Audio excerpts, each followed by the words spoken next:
Buenos días a todos y a todos.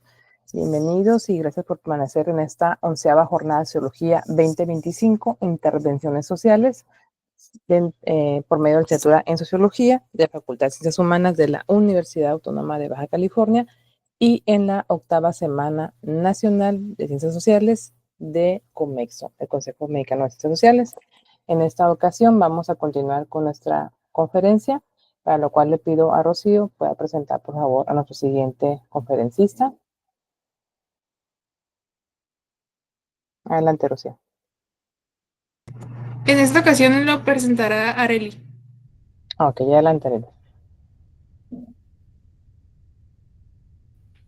Presentó a Luis Emilio Ramírez Gómez, estudiante de la carrera de Sociología de sexto semestre, con su tema Más allá del virus, interseccionalidad, estigma y dignidad en hombres homosexuales que viven con VIH.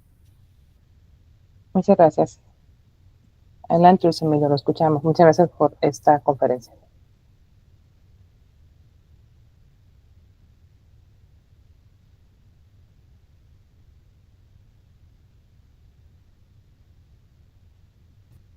No se escucha.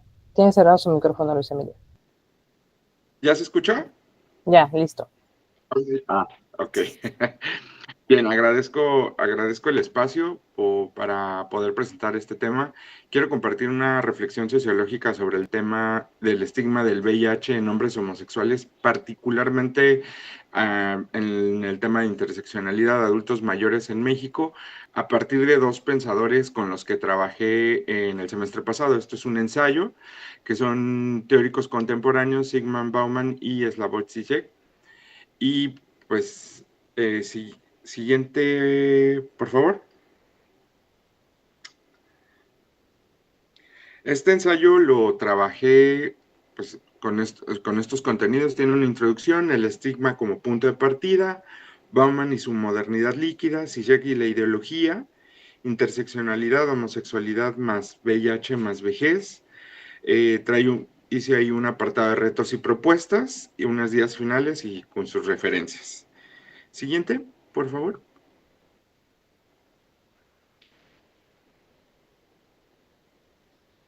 Bien, como introducción me gustaría contextualizar brevemente, históricamente, a 44 años de la pandemia del VIH, la ciencia ha logrado grandes avances notables en el tema de tratamientos antirretrovirales, lo que hoy puede generar una indetectabilidad igual a una intransmisibilidad. Sin embargo, este estigma persiste y se reconfigura afectando la vida social de estos hombres y en general de todas las personas que viven con VIH, pero también su identidad y su dignidad de quienes viven con este virus. El estigma del VIH asociado sigue persistiendo como una gran sombra en la vida de muchos individuos, teniendo el mayor impacto con hombres mayores de 20 años, identificándose como homosexuales pertenecientes a la población de la sexodiversidad.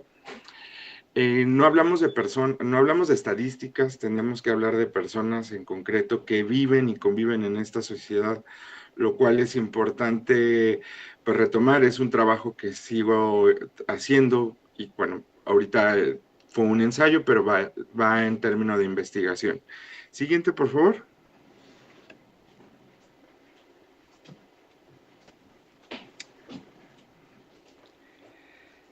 El siguiente punto, o en el siguiente slide que ven, es el estigma como punto de partida. En mi investigación inicio pues, esta investigación con Erwin Goffman, un autor que trabajó con esta como marca simbólica o física que separa a las personas de la normalidad social.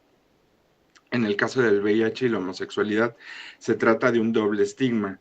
Más adelante se le suma otro que es el de personas adultas mayores.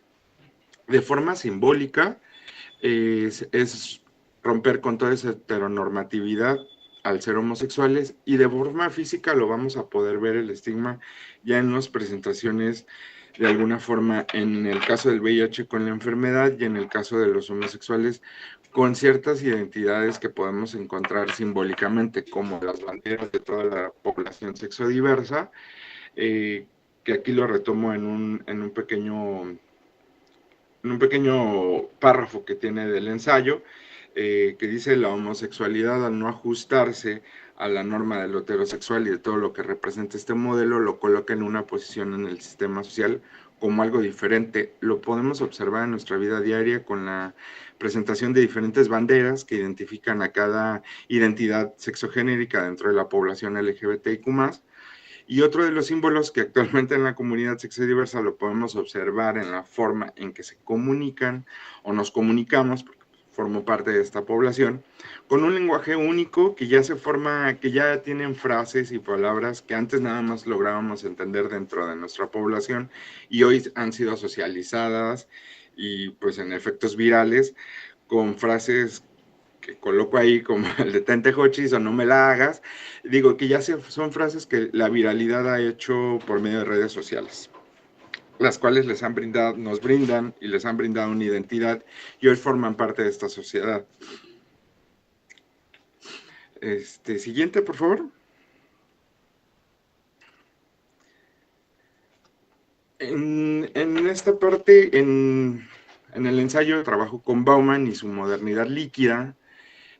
Bauman enfatiza cómo las características de la modernidad líquida han erosionado las estructuras antes concebidas como sólidas, mismas que tenían como objeto ofrecer seguridad y estabilidad, dejando a los individuos a la deriva en un mar de incertidumbre y pobreza. La modernidad temprana o sólida se caracteriza por estas estructuras estables, instituciones duraderas, normas sociales fijas y una sensación de permanencia. Estas estructuras las podemos encontrar en el Estado-Nación, las grandes industrias, las identidades de clases claras, o en este caso que puede servir de ejemplo al vivir bajo la identidad de la heterosexualidad, brinda esta parte sólida como estructura social, que es impuesta por ideas conservadoras, donde se tenía la creencia que era lo único posible en relaciones interpersonales fuera de los lazos familiares, entendiendo como heterosexual aquel individuo que tiene relaciones sexoafectivas con el sexo opuesto y con identidad hegemónica. Bauman comienza su trabajo presentando esta modernidad líquida definida por su fluidez, volatilidad y la falta de solidez. Las estructuras sociales, las instituciones, las relaciones humanas y las identidades individuales son efímeras, adaptables y constantemente en flujo. Esta liquidez en las relaciones interpersonales lleva al individuo a buscarse más en lo personal y centrarse en sus primeras necesidades. El matrimonio ya lo comenzamos a poner en un espacio de menor relevancia en la socialización. Comienza este individuo a reconocer esta liquidez, la fluidez del género, como la homosexualidad, donde ésta se revela a todo aquello hegemónico y no normativo al sistema heteronormado. Sus relaciones psicosociales, afectivas y sexuales comienzan a cambiar y a redefinirse. El VIH como ejemplo de cómo la incertidumbre se vuelve responsabilidad de este individuo, lo retomo un poco con Ulrich Beck dentro del ensayo, y su biografía del riesgo. Los hombres homosexuales con VIH deben de gestionar en soledad la enfermedad y la discriminación.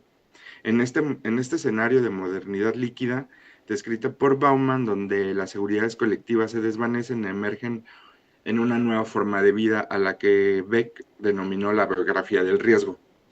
Aquí lo coloco un poco en este slide, que denomina, donde argumenta que la sociedad en riesgo desde su perspectiva es la responsable de gestionar las amenazas sistemáticas, desde crisis ecológicas como en este caso pandémicas, con una pandemia de VIH que sigue activa. Se traslada del Estado al individuo, donde la vida se convierte en un proyecto personal de cálculo y manejo de peligro. Por medio de este concepto se puede entender que el estigma del VIH no solo como un prejuicio social, sino como la manifestación de un fracaso percibido en esta gestación biográfica del riesgo. ¿Qué consecuencias tiene esta liquidez? Pues actualmente precariedad laboral, relaciones frágiles, un nivel de miedo y ansiedad constantes ante el VIH y este estigma, y en la vejez la situación se agudiza aún más. Estos hombres pueden ser vistos como obsoletos dentro de la lógica del consumo, dentro de esta liquidez. Ahí les pongo dos citas del ensayo que tengo. Al final viene link del ensayo y si gustan ahorita por mensaje, quien lo quiera leer, con mucho gusto se los puedo pasar. Lo pongo: la sociedad líquida apela a la autonomía individual, con lo cual se puede ser paradójicamente cruel al culpar al individuo por circunstancias que también tienen raíces sistemáticas. Y con Beck, pues pongo: la vida se convierte en un proyecto personal de cálculo y manejo de peligro. En esta biografía del riesgo, pues como les comento, ejemplos: hombres homosexuales con VIH cargan con la gestión del riesgo social, emocional y sanitario en la sociedad por al sentirse culpables de este mensaje que socialmente ha sido encarnado desde hace 44 años. Siguiente, por favor.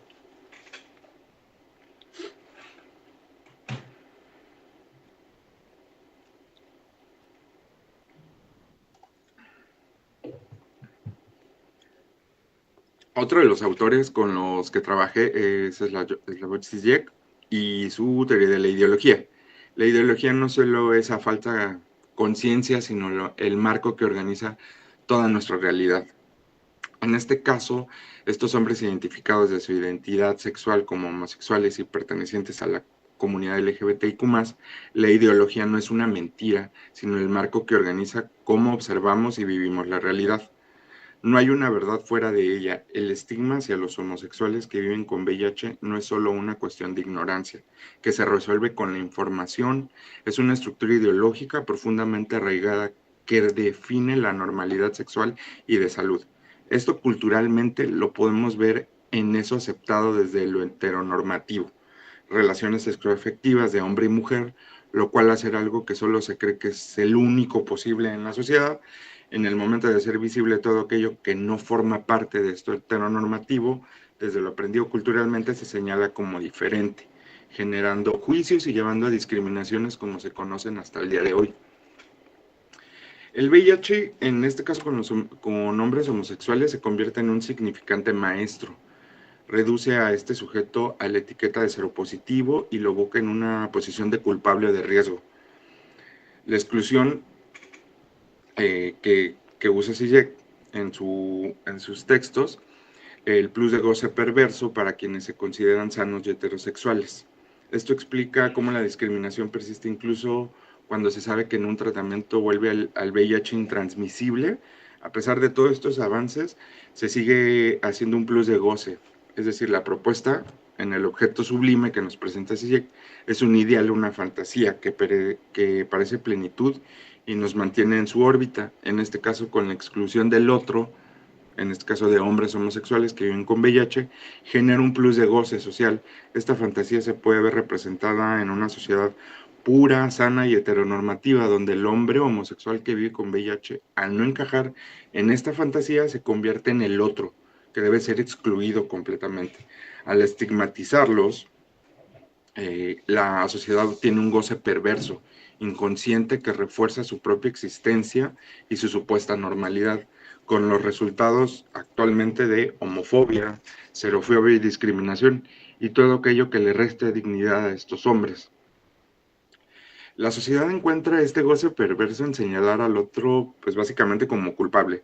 A pesar de todos los avances médicos, biológicos y químicos que tenemos ante el VIH, que hoy genera una intransmisibilidad, se sigue señalando como culpables a los hombres homosexuales de esta pandemia. Entonces, ha sido un trabajo que he estado realizando poco a poco en investigación, pero bueno, estos son ideas desde un ensayo con dos teóricos, ¿no?, con los que he trabajado. Estas dos citas que pongo ahí son parte del ensayo con el que trabajé. El estigma no es simplemente una cuestión de prejuicios, sino una estructura ideológica que sostiene nuestra realidad y nos proporciona un goce inconsciente. El diagnóstico del VIH se convierte en un significante maestro que reestructura a la identidad del individuo dentro de este orden social. O sea, lo coloca completamente. Ya, si el estigma de ser homosexual lo coloca en una posición social, a eso le vamos a sumar un doble estigma con el VIH, lo coloca en este otro orden, completamente aislado. Siguiente, por favor.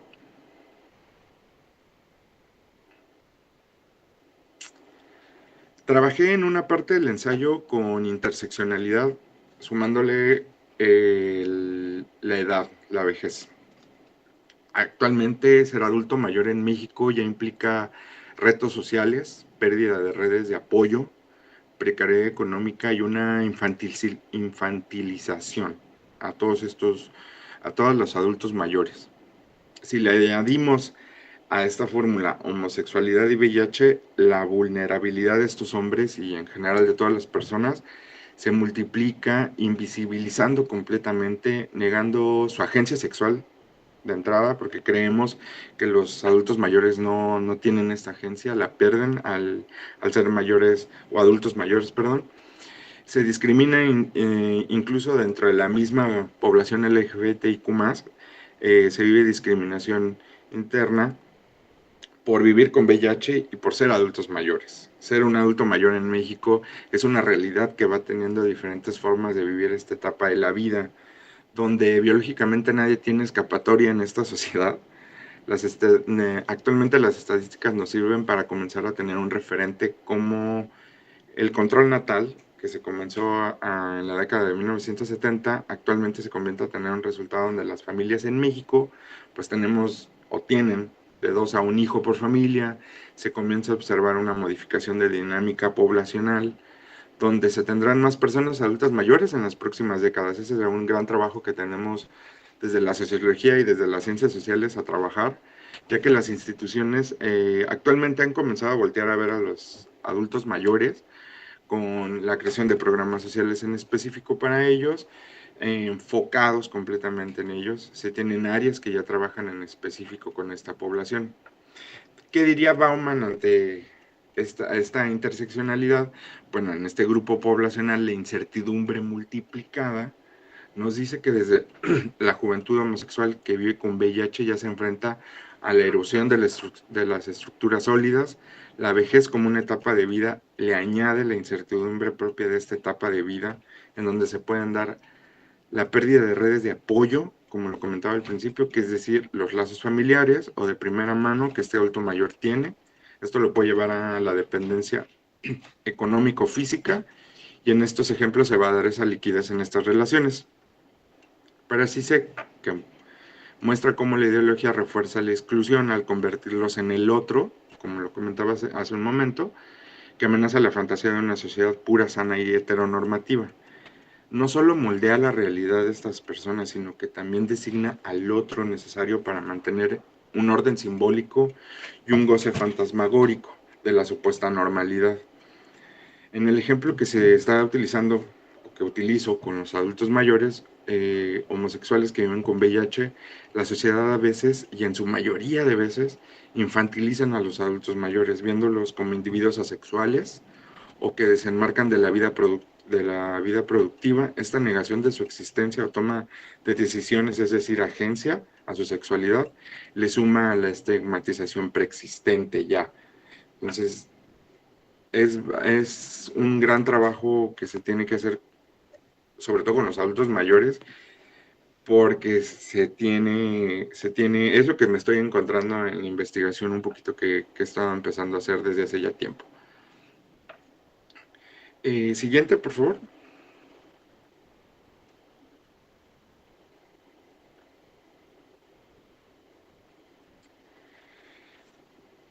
Los retos y propuestas que estoy empezando a generar un poco dentro del mismo ensayo lo presento, invito a la reflexión del estigma, donde se va a poder ir visualizando en estos hombres, en algunos casos adultos mayores, identificados como homosexuales, o no pertenecientes a la norma heteronormativa, viviendo con VIH. Desde la visión de estos autores, promuevo que con Bauman, con su liquidez, brinda esta idea de modernidad, que lleva a estos individuos a retraerse, donde sus relaciones interpersonales se ven afectadas por esta liquidez que se puede observar, que no solo le da importancia o no terminan de entrelazar socialmente por miedo e ignorancia, con lo cual va a generar discriminación y estigma.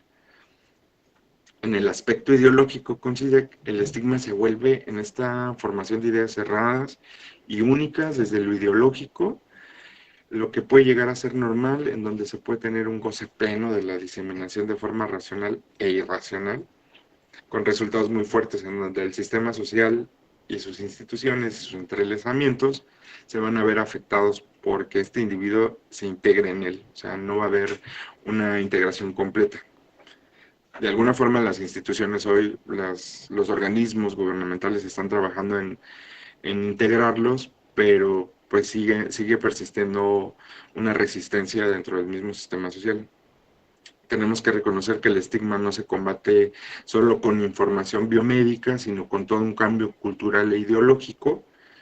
Invito a una educación sexual integral desde edades muy pequeñas por el tema estadístico, que se van dando casos de muy jóvenes, y para que también más adelante las instituciones gubernamentales tengan un mejor manejo de este virus. Esta educación integral se debe de estar basada en evidencia, sin prejuicios morales, y como lo repito, desde edades muy tempranas. Deben existir políticas públicas que incluyan explícitamente a estos adultos mayores que forman parte de la población LGBTIQ+, y que viven con VIH, para empezar a trabajar con este triple estigma que tienen estas personas. Y desmontar, pues ahora sí que la visión de riesgo, y que reconozcan la dignidad de estas vidas. Una forma de poder ir acabando con esto puede ser la educación sexual y tener el mensaje bien claro de indetectable igual intransmisible, es decir, todas aquellas personas deben de poder tener la posibilidad de ingresar al sistema de salud para poder llegar a esta indetectabilidad que no va a ser, que les va a brindar una calidad de vida mayor. Siguiente, por favor.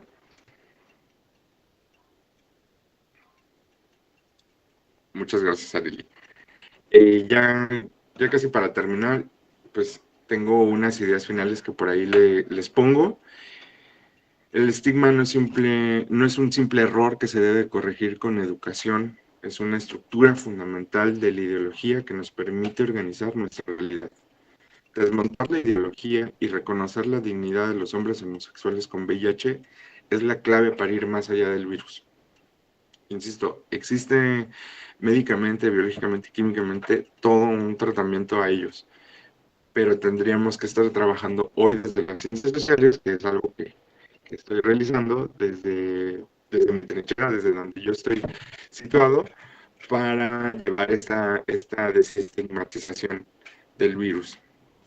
El estigma del VIH leído desde Bauman y desde CISEC, lo trabajé en este ensayo, no es un accidente ni un malentendido, es una estructura social e ideológica que organiza nuestra forma de ver la sexualidad, la salud y la normalidad. Este mensaje que pongo ahí al final, el desafío debe ser colectivo, debe de desmontar prejuicios, abrir espacios y garantizar que vivir con VIH no significa cargar con una marca del estigma, sino con la certeza de que se es digno de una vida plena y respetada. Y pues este es el trabajo que realicé el semestre pasado desde un ensayo. Ahora sí que muchas gracias por el espacio. Aquí están las referencias que utilicé. Les puedo dar con más detalles el link del ensayo, quien guste leerlo. Y pues, de verdad, muchas gracias por el espacio.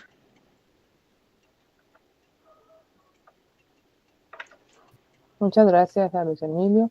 No sé si alguien tenga alguna pregunta, algún comentario. A mí sí me gustaría hacerle una pregunta. Ahorita tenemos estudiantes aquí de licenciatura y de posgrado que nos están escuchando, entonces no sé si pudiera explicar brevemente cómo inició su interés en esta investigación, cómo lo va a llevar ya a una investigación académica, para que también se animen los demás a hacer alguna investigación propia. Claro, voy en sexto semestre, empecé desde que entré a la licenciatura, ha sido como un tema de interés el VIH, insisto, porque son 44 años que se ha llevado a cabo investigaciones muy grandes, que hoy tenemos tratamientos antirretrovirales que genera una indetectabilidad, pero ya en lo social, porque aparte pues me dedico un poco más en mis tiempos al activismo y a llevar esto que trabajo a socializarlo, me doy cuenta que la sociedad sigue trabajando o teniendo la idea de que el VIH es, pues de entrada, culpa de los homosexuales nada más, en específico de los hombres homosexuales. Y yo decía, bueno, ¿qué sucede? ¿Qué pasa? Me preguntaba, ¿qué está pasando ahí? ¿Por qué no logramos hacer ese match? Y poco a poco ha sido un trabajo de investigación y ya estoy en un proceso de ya llevar entrevistas y de analizarlas, y en ese análisis pues me doy cuenta que sigue existiendo el estigma, ¿no? Y que está normalizado entre la mayoría de los hombres homosexuales, lo cual hace el difícil acceso al sistema de salud. Simplemente el acompañamiento de llevarlos, de acompañarlos al sistema de salud, hacerse una prueba rápida. Ya el hecho que me digan es que me da vergüenza, cómo voy a ir al hospital, cómo me van a ver. Y dices, bueno, es un resultado del estigma. Y ahí está.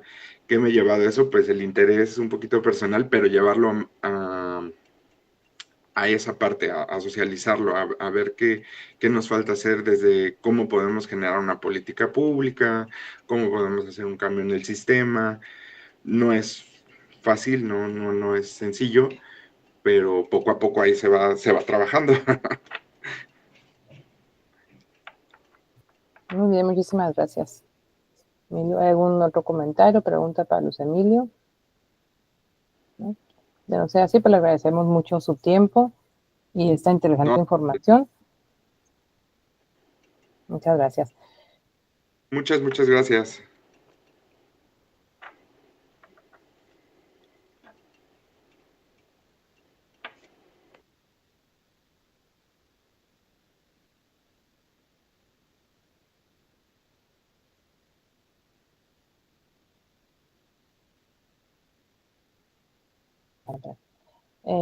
Ya se encuentra aquí nuevamente el doctor Melesio. No sé si gusta continuar con su presentación. Si gusta, yo la comparto para que le sea más fácil el internet, no usarlo tanto. ¿Se me escucha, maestro Melesio? Sí, ¿qué tal? Una disculpa por ahí las fallas técnicas.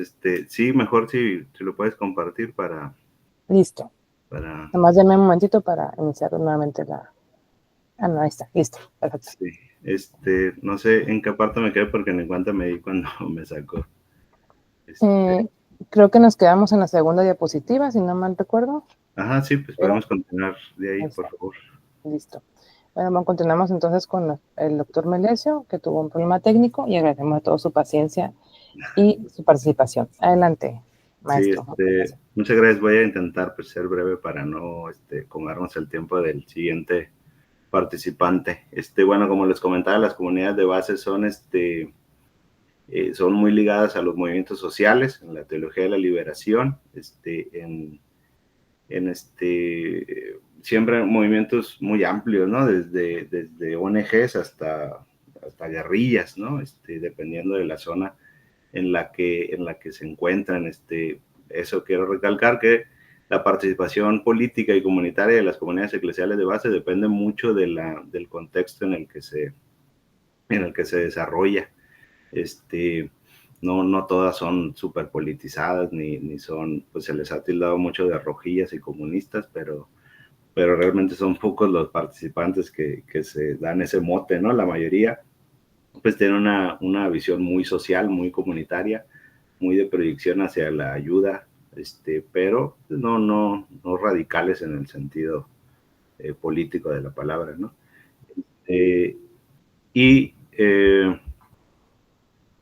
justamente en México, específicamente, han participado desde ONGs, como en el caso de Mexicali hay un par de ONGs, una que yo sé que sigue todavía funcionando, que es fruto de una ex líder de las comunidades eclesiales de base, socióloga también, justamente, y bueno, algunas otras que no han sobrevivido el paso de los años, pero bueno, en México muchísimas ONGs, ¿no? Y en fundaciones de partidos políticos como PRD y ahora Morena, yo creo que sobre todo en el PRD como todavía el movimiento social, el movimiento movimiento urbano popular estaba muy extendido. Creo que, bueno, sería difícil medirlo, ¿no? Pero yo creo que sí participaron más ampliamente en la fundación del PRD propiamente que hoy en Morena, ¿no? Pero bueno, también en el Ejército Zapatista, específicamente en el Movimiento Urbano Popular, que es el tema del que habló hoy. En casi todos los lugares donde haya comunidades de base hay movimiento urbano popular, porque bueno, como las comunidades de base se dan más bien en contextos populares, de barrios populares, pues en estos contextos siempre hay lucha por la vivienda, lucha por los servicios públicos. Entonces, pues casi siempre hay, pero específicamente encontré artículos de investigación o libros donde se habla de el movimiento urbano popular, las comunidades de base en Nayarit, en Guadalajara y en Mexicali. Aquí específicamente en Mexicali hay un par de trabajos, el trabajo de José Manuel Valenzuela, que es el de Empapados de Sereno, que no menciona propiamente las comunidades de base, pero menciona a líderes que también pertenecieron a las comunidades de base. Y si no me equivoco, menciona la colonia Carvajal, la colonia Solidaridad y la Robledo muy de paso. Y también el libro del doctor Mena, que se llama Tejedores de Esperanza, ahí menciona las comunidades de base muy de paso también. Pero bueno, para que nos demos un ejemplo, que sí hay estudios, no muchos, no es algo abundante, pero la relación entre el movimiento urbano popular y las comunidades de base es notable, ¿no? El que sigue, por favor. Aquí en Mexicali específicamente, existen desde el 84, que se considera que existen desde el 84 porque fue la primera vez que participaron en una reunión nacional de las comunidades de base que se realizó en Oaxaca, porque bueno, realmente yo pienso que existen desde un poco antes, será desde finales de los 70s, que fue cuando empezó el movimiento en la Robledo, y ya existía un poco de movimiento en la Carvajal, pero bueno, formalmente una fecha más precisa de fundación de las comunidades es el 84, que bueno, fueron fundadas precisamente por el padre Jesús Muñoz, un sacerdote de Jalisco. Él se ordenó sacerdote en Ciudad Guzmán, pero por cuestiones familiares llegó aquí a Mexicali y aquí empezó su empresa sacerdotal.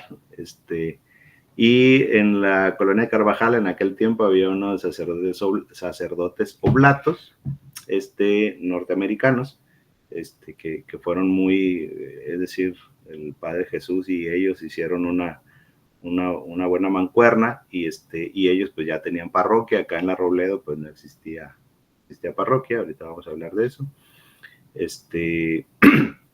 Entonces, bueno, prestaron sus instalaciones, pero también sus recursos, entonces ya había más movimiento, ¿no?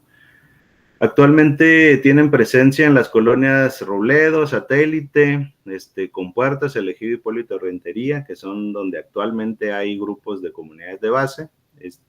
Sin embargo, en investigación pues salió que ha habido en muchos otros lugares, ¿no? En la Solidaridad, justamente en la Carvajal, en la colonia La Luna, en el ejido Sansón Flores, y bueno, varias más, ¿no? La que sigue, por favor. Entonces, bueno, esta tesis lo que proponía yo,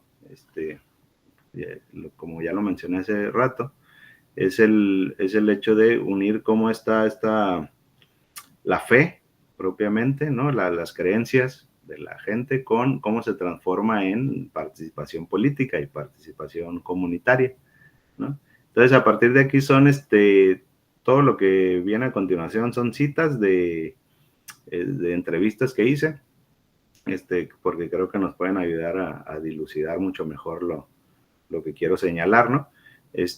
Una señora nos pone el parteaguas entre esta relación entre fe y política, Dice, yo siento que ser de comunidades te enseña muchas cosas y una de esas es que no nada más es rezar, estar dentro de la iglesia, que la iglesia es hacia afuera, que los que están a los que están afuera. Es relación, es lo primero que te enseñan, que no vas a estar encerrada y que hablar de política dentro de nuestra iglesia no es pecado porque es preocuparte por tu comunidad y cosas que pasan en el día a día. Es decir, bueno, ellos y ellas conciben su fe no como una cuestión personal, sino como una cuestión comunitaria, es decir, si quieren ejercer como cristianas, cristianos, católicos, católicas, lo tienen que hacer hacia afuera de la iglesia, con la comunidad, preocupándose por el otro, preocupándose por los vecinos y también por el bienestar de la comunidad, ¿no? La que sigue, por favor.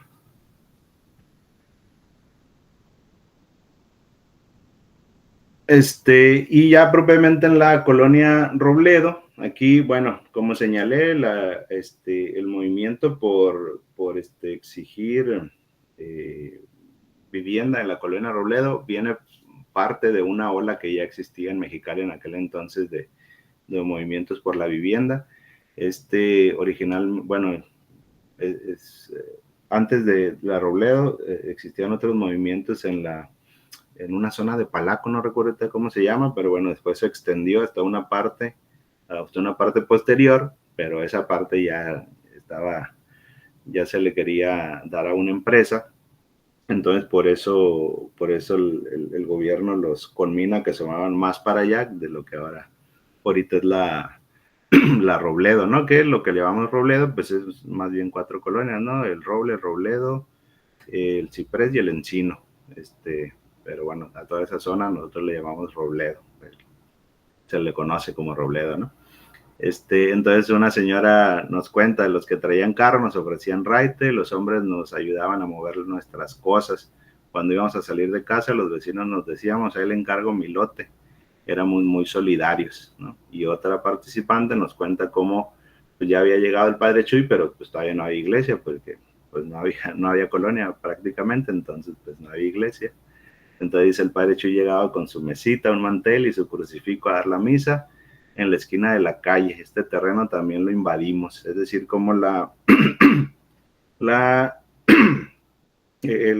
construcción de la iglesia nace en conjunto con la construcción de la colonia propiamente, y por lo tanto las comunidades eclesiales de base, que el Padre Jesús por venir de Ciudad Guzmán, que Ciudad Guzmán es un bastión de las comunidades de base a nivel nacional, pues ya tenía conocimiento de este tipo de creencias, ¿no? La que sigue, por favor. Otro momento en el que ya fue un poco después, fue en el año 92 o 93. Fue el movimiento contra la química orgánica, que fue una fuga de gas clorhídrico, según esta nota que, según yo, es del Heraldo. Aunque en otra nota dice que fue una fuga de ácido sulfúrico, entonces más bien como que no quedó claro, no hubo realmente yo creo que no hubo realmente una auditoría o un peritaje sobre lo que había ocurrido. Hubo 40 intoxicados. Al final creo que, como esta nota es justo el día siguiente, creo que al final sí hubo, creo que 2 muertos, no estoy seguro. Pero bueno, 5,000 familias desplazadas por eso. Imagínense lo que fue en aquel momento, las personas se asustaron mucho. Entonces generó un movimiento social para que sacaran a la química orgánica de ahí. Es una empresa que, según yo, sigue existiendo, no estoy seguro, pero hace fertilizantes. Entonces uno de los entrevistados, que le dicen Chino, nos cuenta que el Padre Chuy promovió que nos uniéramos al movimiento que pedía que se quitara de aquí la planta, o sea, la química orgánica. Y Martina, que es una habitante de la Robledo, nos cuenta que yo creo que la primera vez que me tocó participar en un movimiento social fue para que quitaran la química orgánica. En este momento, este evento lo pongo porque es relevante en cuanto a que siempre que hacía entrevistas, de algún momento lo recordaban, recordaban este suceso, como que es la primera vez que participaban en un movimiento social como tal, ¿no? Y que algunas personas dijeron que ahí empezaron a conocer a otras personas de comunidades de base de otras colonias, ¿no? Porque ya había comunidades de base en la Carvajal, en la Satélite, en la Solidaridad, pero pues por cuestiones de movilidad no se conocían tanto. Entonces ahí se conocieron. Una señora me contó que los padres oblatos era común que al plantón que había contra esta planta, llegaran las mañanas con café y pan, ¿no? Como para ayudar a la gente que estaba ahí en plantón. La que sigue, por favor.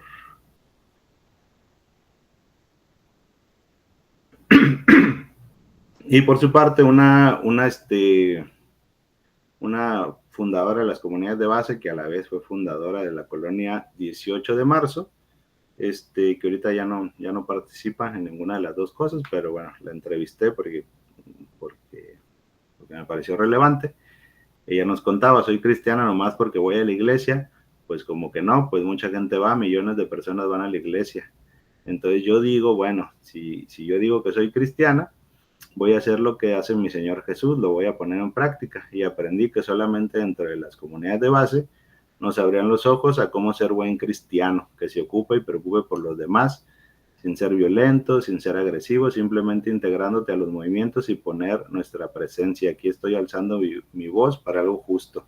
Entonces, bueno, aquí es notable cómo su fe cristiana, católica, y su participación política y comunitaria, lo ven como una sola cosa, es decir, no son dos momentos de su vida, sino que ellas sienten que ponen en práctica su fe solamente cuando participan en movimientos a favor de la comunidad, más allá de que sean movimientos políticos radicales o eso, siempre está muy presente el actuar comunitario. Digo, por algo se llaman comunidades eclesiales de base, ¿no? Pero la presencia en la comunidad es algo que siempre tienen ellos y ellas en mente, ¿no? Como que siempre es el eje de su cristianismo. El que sigue, ya casi acabo. Y más allá de del movimiento urbano popular, es decir, no solo en el movimiento urbano popular han participado las comunidades de base.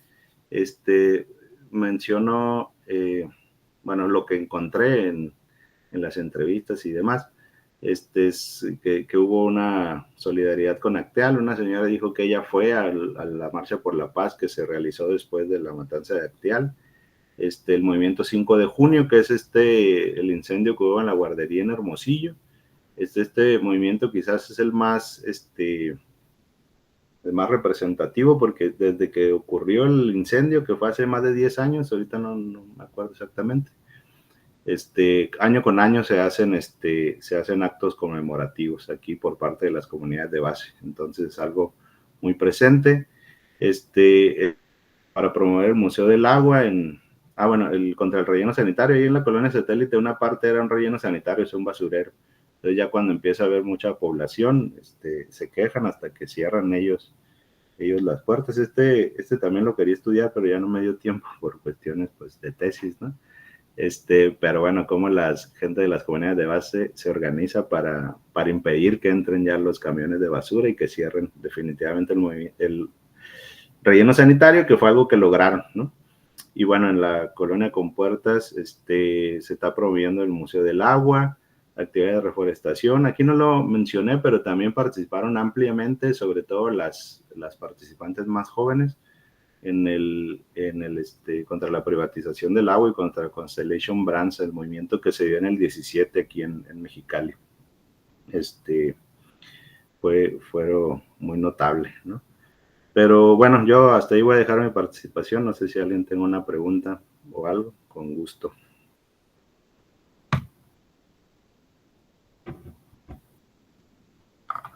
¿Alguna pregunta para el doctor Melesio? Bueno, yo sí le preguntaría de una forma, de manera breve, que nos pudiera comentar justamente con lo que decía hace un momento, ¿no? Cómo estos intereses, cuando uno hace una tesis, pues se van modificando, van saliendo nuevos temas, ¿no? Por cierto, esta fuga fue en 92. Sí. Yo estaba en la reparatoria y compañeros de reparatoria vivían en esa zona, entonces sí fue algo bastante complicado. Sí. Pero bueno, que yo sepa, no hubo muertos, pero sí muchos intoxicados y pues 5,000 familias desplazadas por lo menos, ¿no? Sí, sí. Esta zona.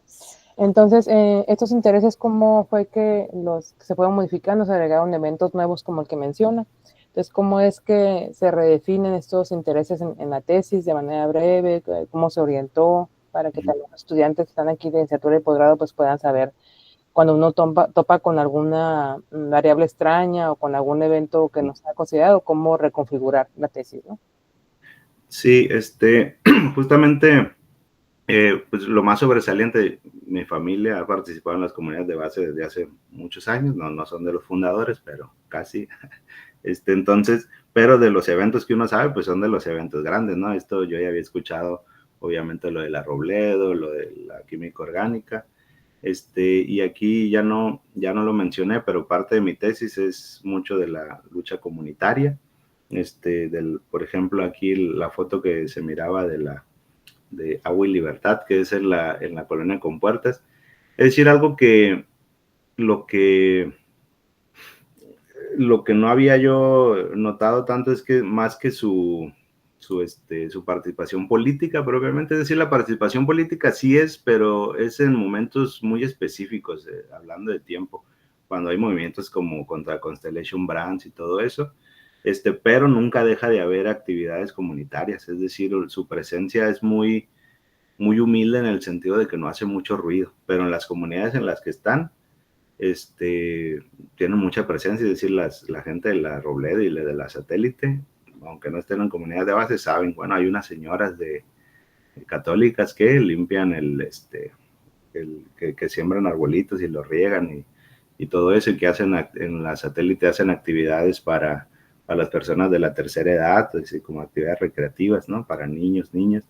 Entonces, y esas cosas, pues evidentemente si uno no está en campo no las ve, ¿no? O sea, si se entera como de los eventos más sobresalientes y regularmente eso es lo que uno quiere estudiar, porque pues es de lo que se entera, pero solamente en nuestra labor de campo, en nuestra labor investigativa, es que nos vamos dando cuenta que hay variables más, por decir, menos llamativas, menos espectaculares, pero realmente socialmente son más relevantes, ¿no? Es más relevante el hecho de que las comunidades de base tengan 40 años prácticamente participando semana con semana, reuniéndose semana con semana en la colonia Robledo. Eso es mucho más relevante que, no digo que no es importante participar contra la química orgánica y eso, pero una cosa no es sin la otra, pues. Entonces, bueno, por eso es importante acercarnos al campo y no dejarnos seducir por esto ya como recomendación para los que investigan, ¿no? A veces como que es más fácil dejarnos seducir por el tema como más espectacular, pero ya dentro del campo nos vamos dando cuenta de temas más relevantes que no son tan espectaculares. Eso sería. Muy bien, muchas gracias. ¿Alguien tiene alguna pregunta, comentario para el doctor Melesio? ¿No? Bueno, le agradecemos mucho su presentación. Muchas gracias. Y ya tenemos por aquí al doctor Reinaldo, para lo cual le pediría a Arely me haga favor de presentarlo. Hola. Hola, buenos días, bienvenido. Buenos días. Presento al doctor Reinaldo Angulo Cázares, profesor e investigador en el Instituto de Investigaciones Sociales de la Universidad Autónoma de Baja California, sociólogo de formación, cuenta con una maestría en trabajo social y doctorado en ciencias sociales con énfasis en teoría y análisis de asuntos públicos por el Colegio de Sonora. Su línea de investigación son problemas públicos y el análisis del proceso de las políticas públicas en el contexto de la frontera norte de México. Ha publicado en revistas sobre análisis institucional de políticas educativas y organismos de la sociedad civil. Su publicación más reciente es el artículo titulado Análisis institucional de la teoría del cambio de la reforma educativa, y su proyecto de investigación actual son los autos irregulares o autos chocolate y la política de regularización más reciente. Bien. Bueno, ¿me escuchan? Sí, me escucho, ¿ah? Sí. Y se ve. Sí, se ve. Perfecto. Muy bueno, pues muchas gracias aquí a la joven que me presentó. ¿Cómo se llama? Perdón, su nombre. Areli. Areli. Bueno, gracias Areli, gracias profesor Hernández por habernos invitado pues a presentar un poco de lo que hemos estado trabajando ya desde hace algunos años. Bueno, yo he estado trabajando en esto de los autos chocolate desde el 2021 más o menos, 2020. Y bueno, ha habido algunos proyectos que yo he tratado de llevar a cabo. Y bueno, como efectivamente, yo tengo un doctorado en política pública, ciencias sociales, el Colegio Sonora, y bueno, pues eso es lo que a mí me interesa, ¿no? Entonces, yo le sugería a la profesora Hernández, que hablara un poquito de la movilidad urbana, el problema vinculado a los autos irregulares, ¿no? Y pues básicamente yo, lo que me interesaba a mí, le proponía a la maestra Hernández era, pues, analizar un poco los reglamentos de tránsito. Se asume de de todos los municipios, ¿no? Creo que son 7, si no me equivoco. Pero bueno, yo me he concentrado básicamente en los municipios más grandes que tiene Baja California, Tijuana, Mexicali y Ensenada, en ese orden, ¿no? Entonces, he trabajado en eso, y bueno, como aquí el título lo indica, he diseccionado el diseño institucional, ¿no? Ahorita voy a tratar de, pues, un poco aclarar a qué me refiero con eso, y bueno, aquí en la foto que ustedes están viendo, pues no es una foto que yo tomé, en la calle, y no es gratuita, ¿no? Ahí vemos 2 automóviles, aquí en Mexicali, transitando por Mexicali. Uno, aquí el primero, pues es de una organización que yo le llamo coloquialmente PAFA, ¿no? Es una organización civil, bueno, cuya función es, se supone, proteger el patrimonio de las familias. El otro automóvil es un automóvil sin placas, ¿no? Está transitando por las calles de Mexicali, aparentemente, ¿no? Obviamente que yo me estoy usando la fotografía sin placas, pues allí hay un foco que está activado, ¿no? Con toda la violencia que tenemos aquí en Baja California, los problemas fiscales que ha tenido los municipios, pues es de extrañar que se permita tanto automóvil que ande transitando, ¿no? Sin haberse registrado en las instancias. Entonces, aquí yo les quiero presentar en esta diapositiva 3 escenarios, ¿no? Los que les acabo de mencionar. El escenario de la izquierda es el escenario de Tijuana. En términos de autos irregulares, y aquí me estoy basando solamente en mi apariencia, en mi observación empírica, en los viajes, digamos, sistemáticos, lo más sistemático posible que he hecho yo a Tijuana. He recorrido gran parte de la ciudad. Y para sorpresa mía, en Tijuana, solamente hay autos de ese tipo, el que está a la izquierda, ¿no? Un auto, como pueden ustedes apreciar, con placas de California, pero con etiquetas vencidas. Ustedes podrán objetar que esta foto yo no la tomé. Alguien la tomó por allá en el 2000, qué sé yo, ¿no? 2019, 2020, no importa, ¿no? Lo que importa aquí es que ese automóvil trae una etiqueta vencida, ¿no? Es aparentemente vencida o evidentemente vencida, mejor dicho, ¿no? Es un auto que está transitando por las calles en este caso, Ensenada o Mexicali, sin la documentación oficial, ¿no? Es como se le pide a cualquier automóvil de Baja California o de México.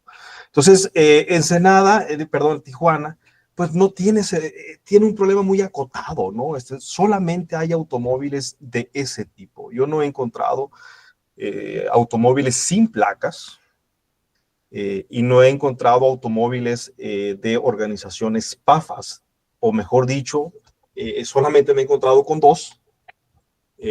Uno me lo encontré por allá por el Florido, en las puras periferias de la ciudad, y otro estaba estacionado allá por una calle más o menos céntrica en Otay, pero estaba abandonado prácticamente, ¿no? Entonces, es muy común, pues, que en Baja California, en Tijuana, perdón, encontremos solamente automóviles yo le llamo placas camufladas, es decir, son placas que se presentan como californianas, como regulares de California, pero pues que no lo son, ¿verdad? Y yo les aseguro que si nos ponemos a investigar en nuestro entorno social, vamos a encontrar lo mismo, ¿no? El otro escenario es el escenario de Mexicali. aquí en Mexicali aparece lo mismo que en Tijuana, pero aquí hay una variante muy importante, y aquí es donde se empiezan digamos, a presentar algunas interrogantes. En Mexicali encontramos muchas organizaciones PAFAS, y aquí pongo el ejemplo solamente yo de Anapromex. Obviamente que si ustedes ahorita salgan ustedes a las calles, se van a encontrar con no solamente Anapromex, se van a encontrar con ONAPAFAS, con AMLOPAFAS, y sígale contando. Van a encontrar un mercado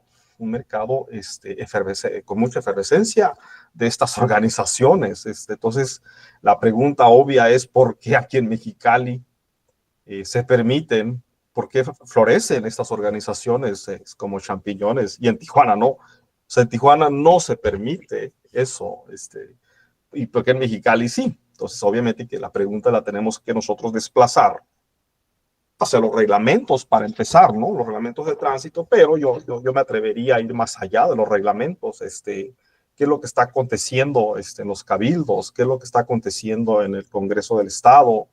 ¿Qué grupos de interés a lo mejor están bloqueando un reglamento más claro, más asertivo, ¿no? Entonces, pero bueno, la gran pregunta es esa, ¿no? Esa pregunta, yo no estoy afirmando todavía nada. Entonces, ¿por qué hay tantas organizaciones? ¿Por qué se permiten tantas organizaciones aquí en Mexicali y en Ensenada, no? El otro escenario es el escenario de Ensenada. En Ensenada vamos a encontrar lo mismo que en Mexicali, pero todavía hay otra variante más interesante, ¿no?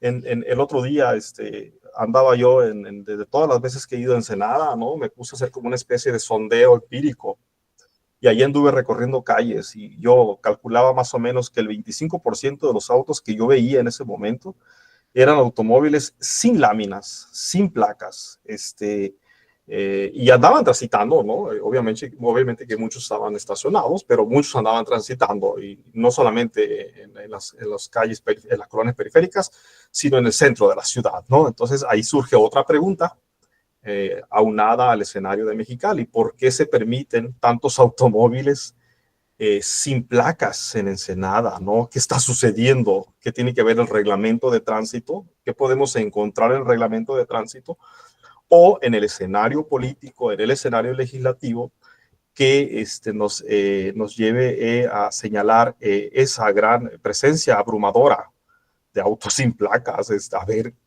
Creo que ahorita Ensenada está pasando por una crisis de seguridad pública tremenda, ¿no? Pero también financiera, ¿no? El municipio está sin recursos. Entonces, bueno, quiere decir que algunos ciudadanos pagan placas y otros no. Al menos el 25%, si mis mediciones empíricas son correctas, un 25% del municipio no paga, ¿no? En fin, entonces ese escenario, digamos que Ensenada es el escenario más caótico, de mayor presencia irregular de autos, ¿no? Entonces, pero Tijuana está en el otro extremo. Tijuana aparentemente ha hecho la tarea, pero ¿cuál tarea, no? ¿Cuál tarea? Es lo que vamos a he tratado yo de entender. Y bueno, para yo tratar de, digamos, darle un marco de análisis a mi trabajo, como mal sociólogo que soy, o buen sociólogo que pretendo ser, ¿no? Pues trato yo de darle un marco de análisis, ¿no? Y bueno, yo, como bien mencionó la compañera, la estudiante hace rato, a mí me interesa mucho el análisis institucional. Y bueno, trato de incorporar yo o analizar el diseño institucional, ¿no? ¿Y qué se refiere al diseño institucional? Pues básicamente son las estructuras y reglas, ¿no? Que se crean, se implementan, pues para organizar una institución. En este caso, la institución de la seguridad pública, en este caso concretamente las policías municipales, ya sean públicas, etcétera, ¿no? ¿Con qué propósito? Bueno, con un fin de lograr objetivos de manera eficiente y coherente. ¿Cuáles son los objetivos que buscaría un reglamento? Pues pudiéramos pensar que meter orden en las ciudades, ¿no? Meter orden para reducir los problemas de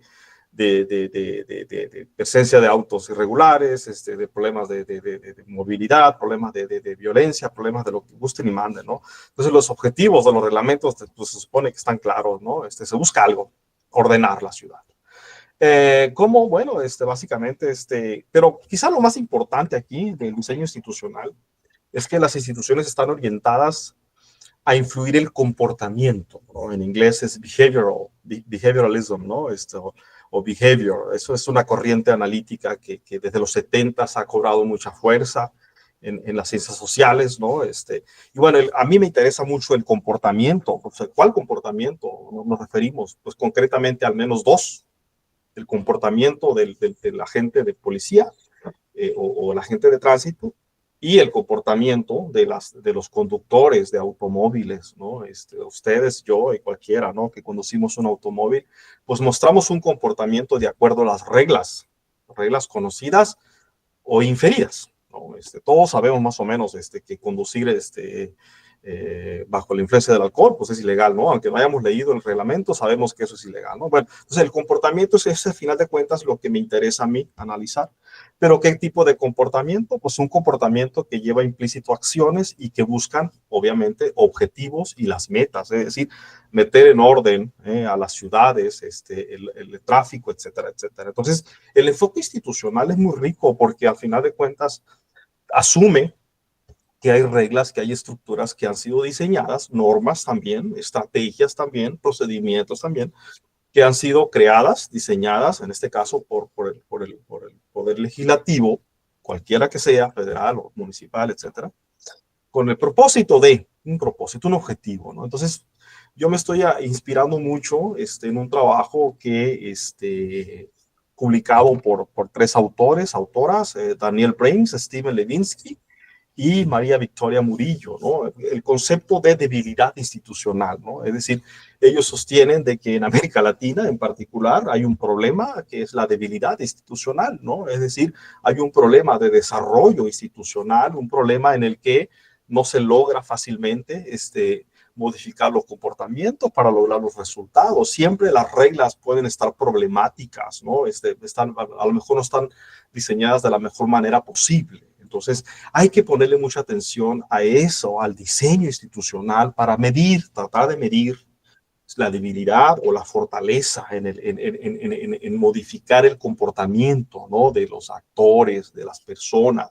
Obviamente que, como les dije, yo estamos hablando aquí de los actores conductores, también policía, pero quizá otros actores, ¿no? Otros actores sociales, por ejemplo, las PAFAS, ¿no? Estas organizaciones que han surgido de manera un poco sospechosa en el contexto fronterizo. Si ustedes van a Sonora, en Sonora van a encontrar una efervescencia mucho mayor de estas organizaciones, ¿no? Brotan, ¿por qué brotan? Pues porque algo tiene que ver con el contexto normativo, pero también el contexto político, ¿no? Algo sucede que hace que estas organizaciones emerjan para atender una demanda, ¿no? Una demanda de personas que quieren protegerse, ¿no? Al menos tienen la sensación de protegerse. ¿De qué? Pues no sé, de la autoridad, ¿no? En fin. Entonces, el enfoque institucional, de la debilidad institucional, considero yo que a mí me puede servir para eso, y esa es la perspectiva, obviamente, que me estoy apoyando también en otras perspectivas de carácter más bien psicológico, también organizacional, etcétera, etcétera, ¿no? Entonces, pero ¿cuáles son esos objetivos? Ya en términos empíricos, ya no términos teóricos, como está ahí en la diapositiva, ¿no? ¿Cuáles son esos objetivos, ¿no? Que el reglamento o los reglamentos municipales deben de resolver, ¿no? Y bueno, es aquí donde vamos. Y aquí me estoy aventurando en aguas un poco tenebrosas, ¿no? Un poco de historia, pero bueno, al momento de hacer esa disección, yo encontré que por ahí en el 2013, se modificó la ley que regula los servicios de control vehicular en el estado de Baja California. El 2013, ¿cuál es el contexto? Pues el contexto quizá era un problema que ya se venía arrastrando desde hace muchos años, o del 2005, 2006, ¿no? Cuando se genera esta guerra, ¿no? Esta guerra contra el narcotráfico y se produjo mucha inseguridad, ¿no? Entonces, en el 2013, cuando el gobernador en aquel entonces era José Guadalupe Osuna Villán, modificó esta ley, pero le agregó un capítulo nuevo, el último capítulo que van a encontrar de esa ley, y lo concentra en 3 artículos, pero yo puse aquí el 50, ¿no? Y aquí es donde yo quisiera que nos detuviéramos con finura, porque tiene mucho que ver con mi trabajo. Yo me apoyo también mucho en el marco de análisis institucional, de la gramática institucional, es un enfoque muy rico, muy fructífero del análisis institucional que le llevó a Elinor Ostrom a recibir el Premio Nobel de Economía en el 2009, etcétera, ¿no? Entonces, aquí yo utilizo ese enfoque también, ese enfoque metodológico, ¿no? Por ejemplo, si yo reviso el artículo 50, si ustedes lo leen, porque seguramente que ya lo leyeron antes que yo, entonces fíjense cómo desde el título del capítulo ya le denominan medidas en materia de seguridad pública, ¿no? Es decir, a ver, entonces quiere decir que aquí el legislador o los legisladores o quien haya impulsado este capítulo tiene esta concepción, tiene esta narrativa de que hay un problema que se llama seguridad pública y que debe resolverse de esta manera. Entonces, ¿cuál es esta manera? El artículo 50. ¿Qué dice el artículo 50? Pues básicamente lo que dice en los numerales 1, 2 y 3, creo que así se dice, aquí hay abogados que me pueden corregir, pues básicamente lo que se busca es meter control en los automóviles, ¿no? Es decir, que los elementos de identificación vehicular coincidan con los que están en el registro estatal vehicular, primero. Segundo, también que esos mismos elementos de identificación vehicular no se encuentren vigentes o no coincidan, es decir, se trata de que se actualicen esos datos. Y por último, más importante todavía para lo que nos tiene aquí, cuando se circule sin placas de circulación independientemente del lugar de registro o procedencia del vehículo. Es decir, aquí básicamente lo que está reconociendo el legislador en este discurso, porque llamémosle discurso o llamémosle narrativa, es una narrativa, los actores lo definen de esa manera, ¿no? Otros tendrán otra definición, pero ellos lo definen como un problema de seguridad pública. Entonces, bueno, entonces ellos dicen que hay un problema. Ahora, yo me quiero remitir un poco la palabra, ya utilizando la gramática institucional, y aquí también me estoy metiendo en terrenos ya de otras disciplinas, los deónticos que nos remiten a las reglas, ¿no? Elinor Ostrom, ¿no? Entonces, fíjese cómo dice la palabra, cómo el Poder Legislativo autoriza, podrán retirar de circulación a un vehículo, ¿quiénes? Las autoridades municipales. Pero fíjese qué implica la palabra podrán. Es decir, es solamente una autorización. Yo tampoco me voy a meter aquí en estos discursos de que si el municipio es autónomo o no es autónomo, etcétera, etcétera. Lo importante aquí es que pudo el Estado haberle dicho, deberán o tendrán que retirar de circulación, pero optó por darle únicamente una autorización, ¿no? Entonces, ok, quiere decir que los municipios, bajo su propia dinámica política, etcétera, determinarán si toman o no este exhorto o esta autorización, ¿no? Pero es lo interesante, aquí es donde yo les decía la parte del comportamiento, ¿no? El municipio lo autoriza, pero no lo obliga. Y ese es un problema desde la perspectiva que yo estoy utilizando, que va a tener consecuencias. Este diseño de este uso del deóntico podrán, va a tener consecuencias en el combate o en el seguimiento de lo que estamos analizando. Ok, entonces, muy bien. Ups. Se fue muy rápido. Ok, entonces, les decía yo que yo ya tengo analizado ya los reglamentos. Yo ya tengo el análisis aplicando la metodología de Ostrom, ¿no? Sin embargo, no está publicado todavía, ¿no? Y quizá no me voy a meter mucho en eso ahorita por lo mismo, porque mi experiencia que tengo yo ya tengo suficiente experiencia para saber de que si yo difundo información o un hallazgo sin haberlo publicado, puede tener consecuencias de derechos de autor, ¿no? Eso ya lo tengo de experiencia, ¿no? Entonces, no es algo que no lo haya vivido. Entonces, únicamente hasta aquí les voy a decir de esta parte. Entonces, y de ahí voy a pasar a hablar un poquito del contexto más o menos contemporáneo de los reglamentos, de esta regulación de los automóviles chocolate, etcétera, etcétera, ¿no? De los automóviles irregulares. Ustedes quizá no lo saben o no lo recordarán, del 2022 el gobierno federal emitió un decreto donde, bueno, se supone que iba a regularizar los automóviles, ¿no? iba a sacarlos, ¿no? En palabras de la secretaria en ese entonces, ¿no? La secretaria, creo, de Seguridad Pública, se buscaba visibilizar a los autos, es decir, ¿no? Tratar de, un poco parecido a lo que les mencionaba a nivel estatal en 2013, pues tratar de resolver otra vez el problema, ¿no? Entonces, yo defino a este problema de los autos chocolate como un problema, en inglés se le llama problema embrujado, ¿no? O problema complejo, ¿no? Es un problema que no se resuelve fácilmente. Por ahí revisaba yo un artículo histórico y aquí hay una persona, un colega que estuvo conmigo cuando invitamos a un historiador.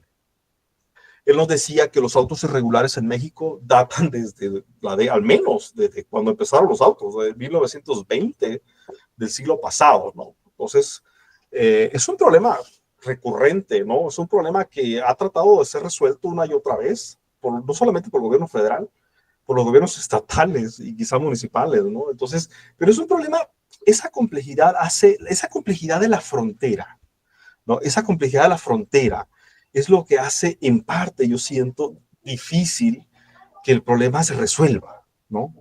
¿Se acuerdan cuando les hablaba de Tijuana, de esos carros camuflados? Bueno, Tijuana trató de resolver el problema, pero se topó con algo, con esa realidad fronteriza que no puede, según la información que tengo, pues no puede determinar fácilmente si el automóvil que trae placas de California está regularizado, está en orden en California. Entonces, California llegó al tope, Tijuana llegó al tope, ¿no? Al menos como se entiende en este momento y con la tecnología que se entiende en este momento, con los arreglos institucionales que se entienden, ¿no? Entonces, pero los otros municipios aparentemente no lo han resuelto. No han resuelto ese problema, menos Ensenada. Ensenada es el que tiene la dificultad mayor, ¿no? Y yo he encontrado eso en los reglamentos. He encontrado que hay motivos para pensar que en Ensenada el diseño institucional es un problema, o sea, el problema es por diseño o por omisión. O sea, creo que ahí le hace falta mucho desarrollo institucional al reglamento, ¿no? Tiene un lenguaje bastante impreciso, bastante borroso, y Mexicali también, ¿no? Mexicali también tiene ese problema, ¿no? Pero sobre todo en Ensenada yo he encontrado, lo que pasa es que no lo voy a presentar aquí, he encontrado que el castigo nunca llega en Ensenada, ¿no? El Ensenada siempre hay una manera de que si el automóvil que tú llevas irregular, en caso que te lo confiscara el gobierno municipal, la policía, tú puedes recuperarlo fácilmente. En el otro extremo tenemos a Tijuana, donde el lenguaje del reglamento es bastante claro, bastante preciso, donde las sanciones son muy claras, donde y hay un nivel de coerción inusual del que goza y del que puede aplicar el agente municipal. Es decir, si el agente municipal te detiene en Tijuana y tú andas un carro sin placas o un carro sin pafas, el policía o el agente de tránsito está facultado para enviar tu automóvil al depósito vehicular o al corralón directamente, ¿no? A diferencia de Ensenada, a diferencia de Mexicali, de donde el juez calificador está involucrado. Entonces, en Tijuana el policía está facultado para eso, pero no solamente está facultado para enviar al carro al corralón. Dice claramente el reglamento de que el supuesto dueño del automóvil solamente va a poder recuperar el automóvil cuando demuestre que puede regularizar el automóvil. O sea, el nivel de injerencia, el nivel de precisión que tiene el reglamento de Tijuana es, digamos, llevado hasta la última consecuencia, ¿no? Hasta donde puede. Y hay otro artículo que me llama mucho la atención. Es un artículo dirigido a las organizaciones PAFAS. Es decir, dice bien claramente, se prohíbe terminantemente esto, andar sin placas, pero también traer en lugar de las placas, traer objetos o cualquier otra cosa que se parezca a las placas, ¿no? Entonces, el lenguaje que usa Tijuana es un lenguaje cargado de mucha coerción, ¿no? Con mucha determinación, ¿no? Mucha precisión. Yo lo atribuyo eso a, efectivamente, lo que yo llamo el aprendizaje institucional, es decir, Tijuana, por la complejidad que tiene, la complejidad urbana, la complejidad de seguridad pública, ¿no? Lo ha llevado a Tijuana a aprender del pasado, ¿no? E incorporar, aquí funciona mucho la perspectiva histórica, está pendiente un proyecto, perdón, donde incorporemos una perspectiva histórica para tratar de ver cómo ha ido evolucionando este aprendizaje institucional de tal suerte que los legisladores en Tijuana, ¿no? O como yo le llamo legisladores, ¿no? Han podido incorporar ese aprendizaje para lograr un diseño institucional que, como lo veo en este momento, es un diseño institucional mucho más, más coercitivo, ¿no? Que logra más fácilmente el objetivo, ¿no? El objetivo que es meter orden en esas ciudades y etcétera, ¿no? Entonces, eso se los adelanto, no se los voy a presentar por lo que les comento, ¿no? Como un acto de precautorio, ¿no? Por la experiencia que tengo, pero sí les voy a hablar un poquito del contexto, cómo puedo también, he tratado de analizar este rollo, esta cosa, este fenómeno de los autos chocolate, ¿no? Y tiene mucho que ver con, decíamos, el decreto que en el 2022 fue emitido por el gobierno federal. A muchos nos gustaría, o a muchos les gustaría que el decreto hubiera sido una política muy innovadora, pero no, al revisar la historia aquí también, ¿no? Nos damos cuenta que efectivamente no es innovadora. De hecho, el decreto replica las experiencias pasadas, ¿no? Por ejemplo, con el presidente Fox, también emitió en el 2005, si no me equivoco, un decreto también, más o menos con las mismas características.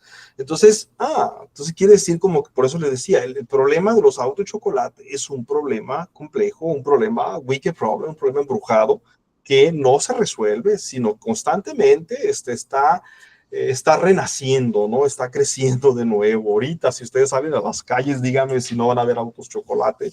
¿Y qué pasó con el decreto? ¿No logró el objetivo? Claro que no lo logró. Si acaso el objetivo era ese, el objetivo que tal vez era recaudar, ¿no? En fin. Entonces yo incorporo, maestra Hernández, una perspectiva también muy rica de la política pública, del análisis de la política pública. Es una perspectiva muy, muy contemporánea, muy reciente, ¿no?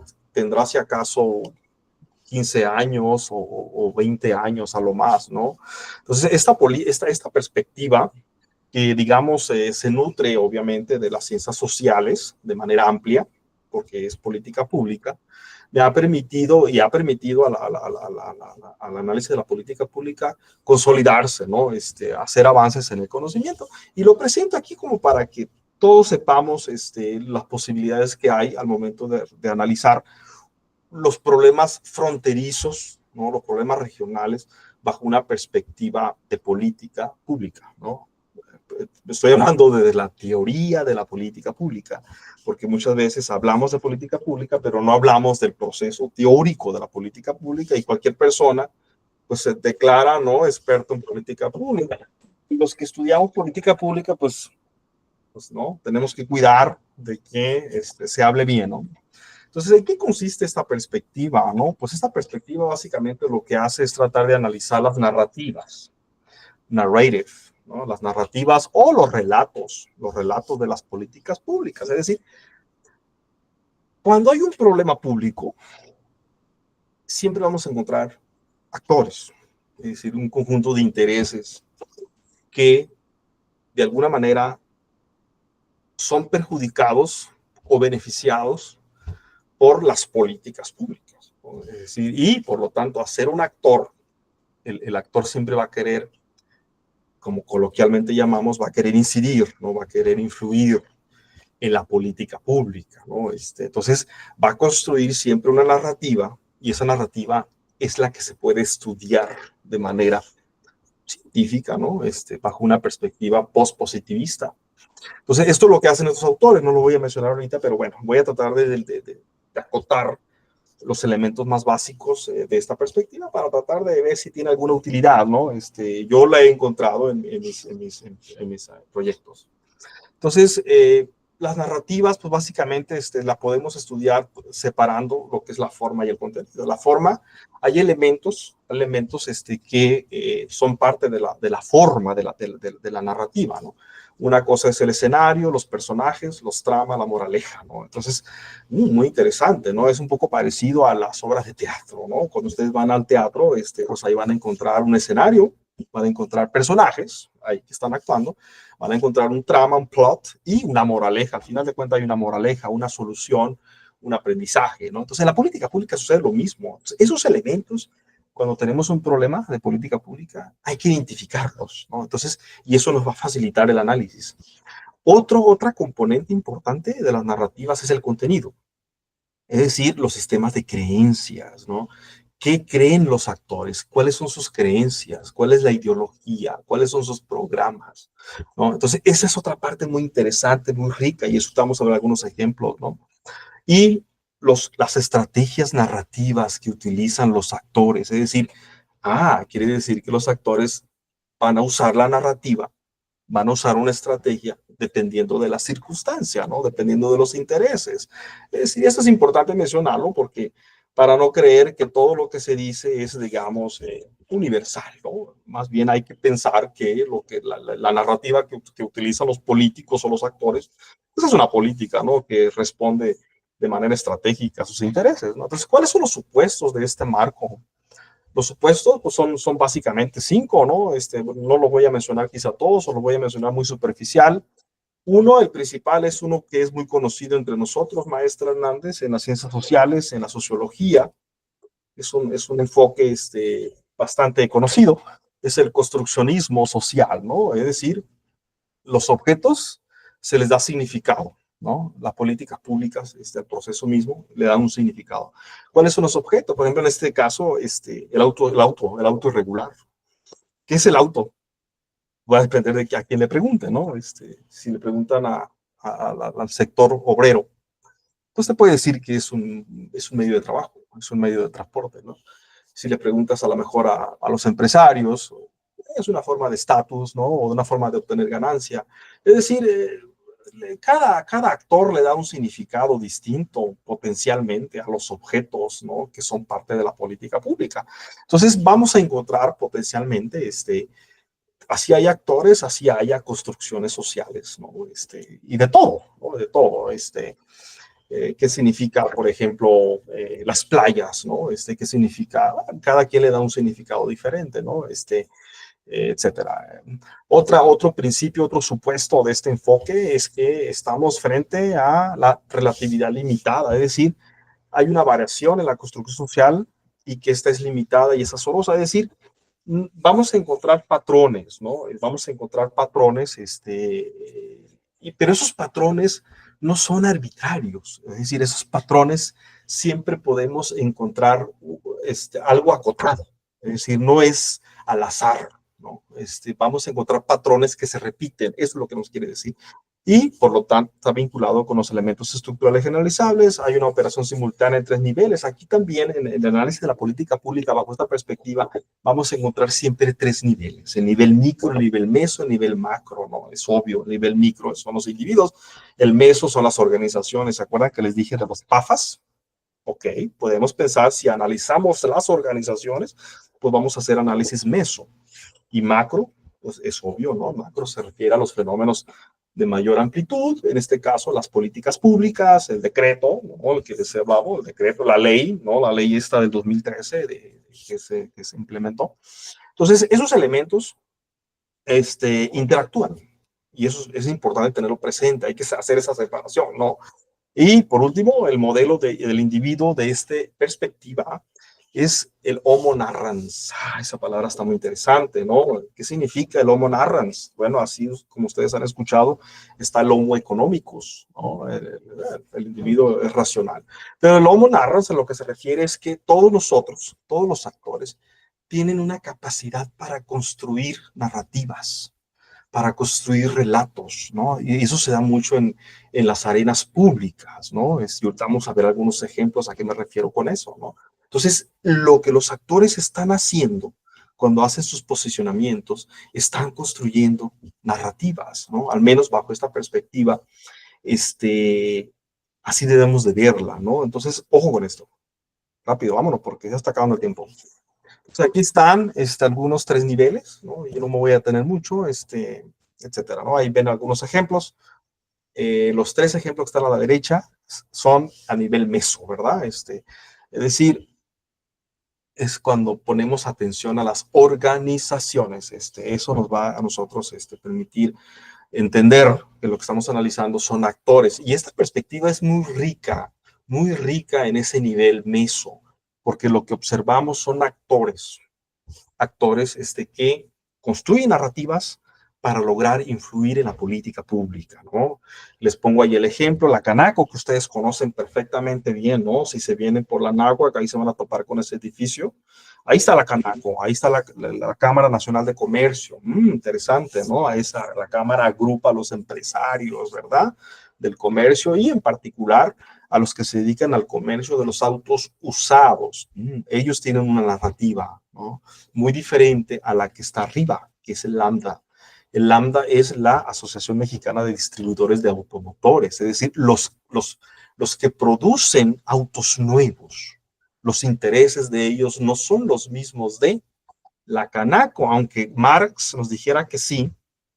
Bajo esta perspectiva, tenemos que ser más precavidos, más cautelosos y tratar de adoptar una lente que nos permita hacer una diferenciación. Puede ser que sí tengan intereses compartidos, pero hay diferencias y esas diferencias hay que captarlas, ¿no? Anapromex también es otra asociación que tiene otra narrativa. Vámonos. Aquí está el esquema, no me voy a tener mucho también en eso, porque es muy teórico, pero básicamente lo que nos dice que hay dos líneas para estudiar las coaliciones de organizaciones, ¿no? Es pensar que las coaliciones impulsan los intereses económicos y políticos. Es decir, siempre vamos a encontrar bajo esta perspectiva una visión instrumental, ¿no? Los actores no se presentan como defensores, digámoslo así, de un interés general de la sociedad. No. Hay que pensar que representan intereses concretos, para no caer en ilusiones. Y el sistema de creencias también, hay que pensar que las personas se adhieren a ciertas creencias, ¿no? La Canaco, por ejemplo, la Canaco va a hablar siempre de las creencias del comercio digno, ¿no? De la legitimidad, de que la frontera te permite aprovechar las ofertas que te dan los autos usados, etcétera, etcétera, ¿no? Ellos van a defender siempre esas creencias del trabajo, ellos van a defender mucho esta idea de que el centro del país no conoce, no entiende, no comprende las necesidades de la frontera y por lo tanto debemos de ser muy cautelosos, ¿no? AMDA, al contrario, va a decir, como AMDA es una organización que quiere que proteja los intereses nacionales, siempre va a estar a favor de la intervención del centro, porque el centro va a resolver los problemas. Entonces, hay que tener presente eso, ¿no? Entonces aquí yo veo cuáles son esas estrategias que se utilizan, ¿no? Bueno, a eso se refería la teoría. Y básicamente lo que la teoría propone, cuáles son esas estrategias que los actores utilizan. Pues aquí yo la traduje del inglés, ¿eh? La primera es el alcance del conflicto. Es decir, aquí los actores siempre van a buscar expandir o contener el asunto de la política, el problema. Es decir, si ellos sienten que están perdiendo, van a buscar presentar el problema como que afecta a mucha gente, a muchos actores, a toda la sociedad. Esta estrategia la utilizan, pues, obviamente, para atraer el apoyo de la sociedad, ¿no? Y si sienten que están ganando la política pública, van a tratar de contener el problema, es decir, acotarlo a algo muy específico, ¿no? Entonces, eso hay que verlo de esa manera. O sea, los actores siempre quieren o exageran o minimizan, pues, así de sencillo, ¿no? Entonces, hay que verlo de esa manera. Entonces, ellos van a utilizar la estrategia dependiendo de cómo les está yendo, ¿no? si están perdiendo, pues hay que buscar apoyo, ¿no? Y la mejor forma de apoyo es decir que nos va a ir mal a todos. Entonces, aunque solamente sea a ellos, sus intereses, pero van a querer presentarnos su narrativa como que afecta a todos. Otra estrategia, así muy general, son lo que tiene que ver los mecanismos causales. Es decir, aquí tratan de los actores siempre de echarle culpa, responsabilizar a alguien, ¿no? Aquí van a echarle la culpa, pues a quien convenga, ¿no? A quien convenga que queremos que se le ponga atención, ¿no? También van a utilizar explicaciones del por qué y el cómo, ¿no? Entonces aquí los mecanismos causales, los actores se ponen muy creativos, ¿no? Y también señalan mucho con el dedo, ¿no? Por ejemplo, aquí vamos a encontrar nosotros el lambda. El lambda adopta un mecanismo causal bien muy claro. Dice, el problema de todo esto se llama los aduanas del gobierno federal, los funcionarios aduanales. Ellos son los que permiten la corrupción de la importación de autos sin control, etcétera, etcétera, etcétera, etcétera. Entonces, el mecanismo causal lo enfocan mucho específicamente a los funcionarios, pero ellos no hablan del gobierno federal, no se meten mucho con eso, ¿no? Canaco, a su vez, también comparten esa estrategia con Lambda, ¿no? Anapromex, un poco parecido, ¿no? Pero el gobierno federal y los gobiernos de los estados adoptan otro mecanismo causal. Ellos le echan la culpa a otra cosa, ¿no? El gobierno federal, ¿a quién le echa la culpa? Pues casi no le echa la culpa a nadie, si acaso a los gobiernos anteriores. El gobierno federal, los gobiernos estatales, por ejemplo, cuando yo analizaba esto de Bonilla, ¿no? Pues va a depender, ¿no? Bonilla también pues le echa la culpa a los empresarios, ¿no? Dice los empresarios son unos egoístas, no piensan en el país, y la gobernadora en la actualidad, pues también, ¿no? No se ha distinguido mucho. La gobernadora últimamente ha cambiado, ¿no? Depende por dónde vaya el interés, por ahí cambia, ¿no? La narrativa. La otra estrategia es la demonización, lo que ya lo traduzco de esa manera, o la santificación. Aquí los actores exageran la conducta, los motivos, la influencia maliciosa de los oponentes. Al santificar, se cree que los héroes romperán con problemas inmanejables. Por ejemplo, las Anapromex, las PAFAS, tratan de santificar mucho al presidente Andrés Manuel López Obrador. Depositan en él dicen que es bien intencionado, que va a llegar a hacer justicia, que va a velar por los intereses de las mayorías, ¿no? Que finalmente se le va a poner atención a los migrantes rurales, esos héroes que se sacrifican y que se van al país, al extranjero y mandan automóviles, ¿no? Que son pafas. Pues ellos tratan de crear una dicotomía bien clara, ¿no? Y ellos, sobre todo, ellos demonizan mucho, satanizan mucho a los empresarios, estos malditos empresarios que no comparten, ¿no? Que siempre están velando por los intereses, que ponen difícil la importación de autos usados.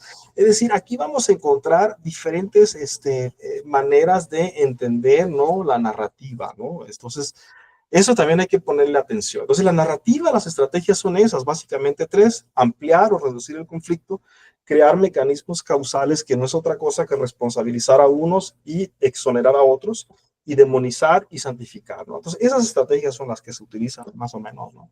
Y aquí pongo algunos ejemplos yo, para tratar de ilustrar a qué me refiero. Aquí yo básicamente lo que hice fue analizar las notas de los periódicos, hice una revisión sistemática por varios años, ¿no? Junté como más de 1000 notas periodísticas para tratar de hacer un análisis de contenido, ¿no? Y aquí les puse un ejemplo, ¿no? Aquí el periódico, este periódico le dio voz a Elizabeth Gómez de una organización, ¿no?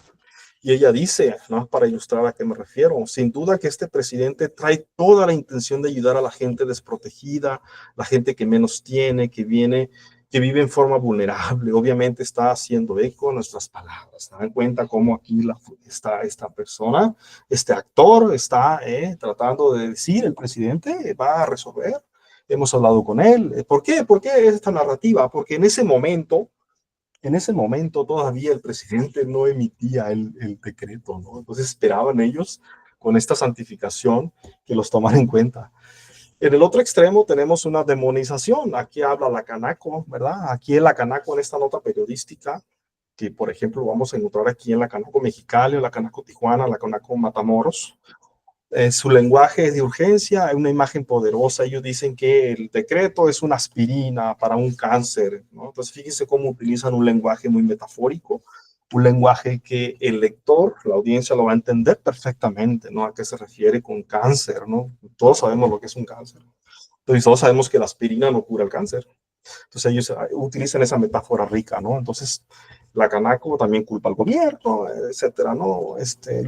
También critica mucho a los ciudadanos, por ignorantes, etcétera, ¿no? Entonces, la Canaco dice, a ver, los gobiernos tienen que entender bien que la frontera norte tiene necesidades específicas y ellos hacen un análisis, una descripción muy rica, ¿no? Diferencian muy bien los intereses nacionales, los intereses regionales. Entonces, eso está muy rico, esa narrativa. Entonces, ok, y tratan ellos también una visión expansiva del problema, más de 1 millón de automóviles, ahí exageran mucho, ¿no? En fin, entonces, ¿no? para ilustrar a qué me refiero, aquí también la estrategia de la expansión del conflicto, aquí básicamente lo que utilizan son cifras, esa es otra estrategia muy importante. Cuando presenta cifras, aunque sean verdad o que no sean verificables, eso genera en la población una imagen muy clara, ¿no? Aquí dice que hay una disminución del 30% de sus ventas, ¿no? El Lambda, fíjese, la organización de los empresarios, dice Lambda, hay un problema de inseguridad muy severo. Ellos atribuyen la presencia de autos a la inseguridad. Dice que sería premio a la corrupción de agrupaciones. O sea, cómo ellos utilizan esa imagen también muy familiar en los mexicanos, ¿verdad? Que sabemos todos qué es la corrupción, ¿no? En fin, hay toda una narrativa, ¿no? Ya me voy a brincar a la otra. Aquí estos empresarios también difunden una visión apocalíptica, usan lenguaje de urgencia. Es decir, ellos dicen, los empresarios de Lambda o los empresarios de automóviles, dice, si tú regularizas los autos, vas a generar un caos económico, vas a generar una crisis económica, vas a restarle competitividad a ese sector, vas a afectar a la industria de México, ¿no? Entonces, básicamente lo que ellos tratan de crear esa imagen donde los ciudadanos puedan identificarse fácilmente, ¿no? Entonces, en fin, hay toda una narrativa, ¿no? Me voy a brincar al otro, ¿no? El gobierno estatal también tiene su propia narrativa, decíamos, ¿no? Hay una cosa muy interesante. Aquí estamos hablando de Bonilla, ¿no? Por ejemplo, esta nota me la voy a abrir rapidito para tratar de ilustrarles a qué se refiere cuando hablamos de la visión que tiene el gobierno del Estado, que es una narrativa, ¿no? Aquí básicamente, aquí está hablando Bonilla, ¿no? Bonilla, como ustedes recordarán, puso como secretario a Mario Escobedo Carignán. Yo no soy experto en los actores locales, pero yo sé muy bien de que él fue miembro de la Canaco. O sea, alguien que fue miembro de la Canaco lo pone como secretario de Economía, ¿no? Entonces era muy obvio lo que Mario Escobedo estaba haciendo, tratar de modificar la política del decreto pues, para conveniencia de los empresarios del sector, ¿no? Entonces, por ejemplo, Bonilla está tratando de satanizar, está creando también crear ese escenario de problemas, ¿no? Él dice que los delitos, la contaminación del medio ambiente, es decir, hay un desastre, dice, que tiene que ser atendido, ¿no? Entonces, responsabiliza al gobierno federal en ese momento. Hay que tener presente el momento en que están diciendo los actores. ¿No? Ya después cambian, sobre todo los políticos, ¿no? En fin, entonces, me brinco.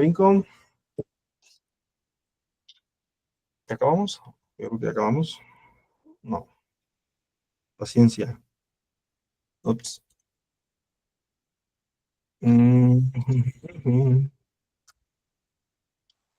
Ok. Ok. Bueno, aquí, perdón. Esta última.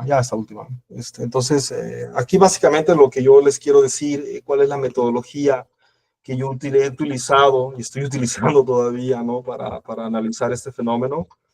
De los reglamentos, pues ya les platiqué de los reglamentos. Utilizo una metodología del análisis institucional o de la gramática institucional. Es decir, la gramática institucional nos exhorta a que analicemos los reglamentos, las políticas, los documentos y que busquemos en esos reglamentos reglas, valga la redundancia, orientadas a modificar comportamientos y a lograr resultados. Entonces, esa es la que estoy utilizando. Aquí me inspiro mucho, profesor Hernández, en una sociología de los problemas sociales centradas en los actores, es decir, la sociología política me sirve muchísimo para entender perfectamente que los problemas sociales tienen un componente constructivista, es decir, los problemas sociales no existen por sí, per se, perdón. Existen en la medida en que los actores lo definan como tal, ¿no? La basura de la calle puede ser un problema o no. Será problema si hay actores que lo presentan como un problema. Entonces, me estoy basando mucho en esas perspectivas de la sociología política. Analizo la visión normativa, también la sociología organizacional. Trato de inspirarme mucho, por ejemplo, en las PAFAS, en el lambda. Cuando el lambda adopta estas narrativas es porque está atendiendo los intereses, está atendiendo a sus stakeholders, a los miembros de los empresarios, ¿no? O sea, dentro de la lambda podemos asumir que los directivos se la están jugando también, ¿no? Es decir, hay broncas internas también. Entonces, tenemos que adoptar una perspectiva organizacional para entender mucho el contexto, para entender por qué una narrativa, pues depende del contexto. Y trato también aquí de entender yo la naturaleza fronteriza de los problemas. Es decir, si no adoptamos una sociología fronteriza, difícilmente vamos a entender esto, ¿no? Y aquí estoy adoptando una perspectiva que no he mencionado, ¿no? Pero aquí yo me estoy basando mucho en una perspectiva de las ciencias sociales que se llama las interfaces. O sea, la frontera es una interfaz. Es decir, la gente aprovecha los vacíos legales para hacerse de autos, ¿no? Y hago un análisis de contenido que también es muy conocido entre nosotros en las ciencias sociales. Me baso en las notas periodísticas principalmente, pero no únicamente. También utilizo mucho los documentos oficiales de los reglamentos, los posicionamientos o los comunicados de las AMDA, etcétera, ¿no? Y básicamente lo que hago es tratar de analizar el posicionamiento de los actores, es decir, los actores, los periódicos tampoco son, digamos, neutrales. Ellos deciden darle la voz a alguien, ¿no? Eso es muy interesante también desde una perspectiva de la comunicación. Es decir, los periódicos también hacen política, pues. O sea, no es neutral. Y finalmente trato de hacer un análisis cuantitativo, ¿no? Entonces, pues básicamente es eso, profesora, me extendí demasiado, pero ojalá que no se hayan dormido, si están despiertos, si tienen preguntas, con mucho gusto. O críticas, Muchas gracias. observaciones, todo yo lo valoro. Sí. Pues me parece muy interesante su propuesta. Sé que aún está en procesamiento los datos de esta cuestión que menciona, ¿no? De este nuevo análisis. Sin embargo, sí es interesante, creo que podamos conocer. A mí me interesaría saber, por ejemplo, si realmente estos acuerdos se supone que se hicieron en algún momento pues para regularizar esos autos que no se pueden importar por un lado, y por otra parte también se decía que esto iba a captar impuestos en los municipios fronterizos que por sí siempre están endeudados. No sé si al respecto tenga alguna información de si realmente hubo una recaudación importante en ese sentido cuando se hicieron estos procesos para regularizar entre paréntesis esos autos, ¿no? Con las placas que ya conocemos, estos registros pues prácticamente manuales. Sí, sí, efectivamente. Yo no le he dado mucho seguimiento puntual a las cifras, pero sí, efectivamente, creo, las cifras indican de que a nivel nacional, hay que recordar que este decreto regularizaba principalmente autos que estaban en los estados fronterizos, ¿no? Que son 7, si no me equivoco, pero también Baja California Sur y otros del centro del país, Michoacán, Jalisco, donde había Nayarit, donde había presencia migrantes o gobernadores que fueran amigables al decreto del presidente, ¿no? Entonces, bueno, por ese lado, pero entonces también se habla de que se recaudaron varios millones de pesos, es decir, sí fue efectivo en términos de recaudación, ¿no? Y bueno, había una fórmula por ahí que Hacienda utilizaba para, dependiendo la cantidad de automóviles que los estados regularizaran, porque los estados eran los encargados de llevar a cabo, de implementar esto, dependiendo la cantidad era el recurso, ¿no? Entonces, lo que le puedo mencionar aquí es que, si no me equivoco, Baja California, Chihuahua y Tamaulipas eran los estados que anduvieron más o menos como cerca del 500,000 de autos autos regularizados, ¿no? Pero efectivamente todavía vemos las calles, y bueno, les llegó ese recurso, ¿no? Obviamente que hay que pedir pues, un ejercicio de rendición de cuentas, a ver qué pasó. Estaba leyendo una nota ayer en Mexicali, ¿no? De que se reconocía que tenemos semáforos obsoletos, a medio terminar, etcétera, etcétera, ¿no? Entonces, obviamente que aquí está pendiente un buen ejercicio de rendición de cuentas, a ver qué pasó con el recurso, ¿no? Pero sí hubo recursos, sí, los municipios aparentemente, al menos en el discurso, sí les llegaba recursos al Estado y el Estado lo distribuía, ¿no? He dicho. Muy bien, muchas gracias. Y la otra cuestión sería, al menos mediáticamente, no tengo los datos tampoco al respecto, pero hay una relación entre este tipo de autos y algunos delitos, como por ejemplo el robo. Digo, no tengo datos como tal ahorita en el momento, pero mediáticamente se ha visto, al menos se ha mostrado, ¿no? En los últimos años. No sé si tenga alguna consideración al respecto o Sí. si no está... Bueno, la perspectiva que yo utilizo es una perspectiva de narrativas, es decir, yo como académico no estoy interesado, al menos en este momento, en analizar los datos per se. Es decir, más bien me interesa a mí mucho el uso que le dan a las estadísticas los políticos o los actores, ¿no? Por ejemplo, cuando estaba en el punto álgido del gobernador, el exgobernador Bonilla, cuando él quería, le urgía que se emitiera el decreto que favoreciera, ¿no? a los actores regionales, etcétera, ¿no? Él hablaba de cifras muy elevadas, inclusive sus funcionarios de las fiscalías, etcétera, hablaban de un 80% más o menos, ¿no? De los delitos que se cometían así en general, oscilaban entre 60 y 80%, ¿no? Entonces, obviamente que yo lo interpreto de esa manera, ¿no?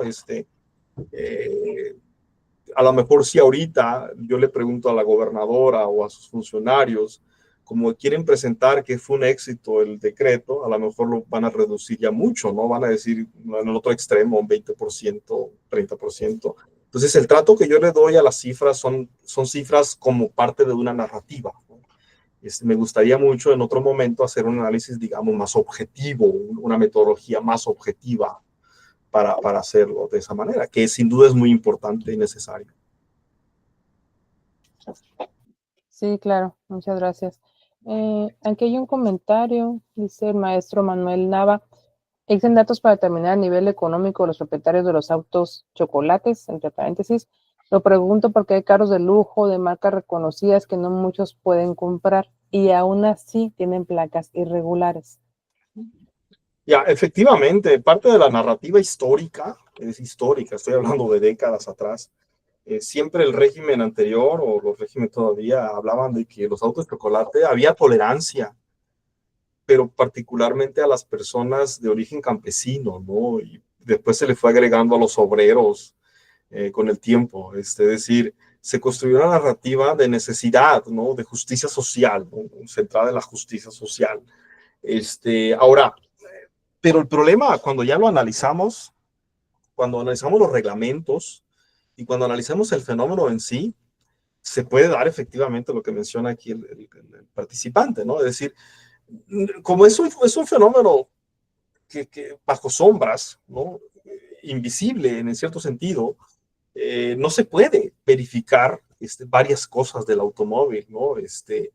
Y ahí está lo rico del análisis que hay que hacer, es decir, las personas se pueden amparar en esa narrativa de la justicia social, ¿no? Es que yo traigo esta Suburban, ¿no? Porque la ocupo para mi trabajo. Entonces, cuando se abre esa cortina de la ilegalidad, ¿no? Cuando las leyes son imprecisas, cuando las leyes son como las que tenemos nosotros del reglamento, particularmente en Ensenada y en Mexicali, pues se presta para muchos abusos. Yo puedo tener un carro de lujo y decir que lo ocupo para mi trabajo, ¿no? Pero bueno, esa es la parte rica del análisis, son los desafíos metodológicos que tenemos nosotros al momento de estudiar esos fenómenos. Bien, muchas gracias.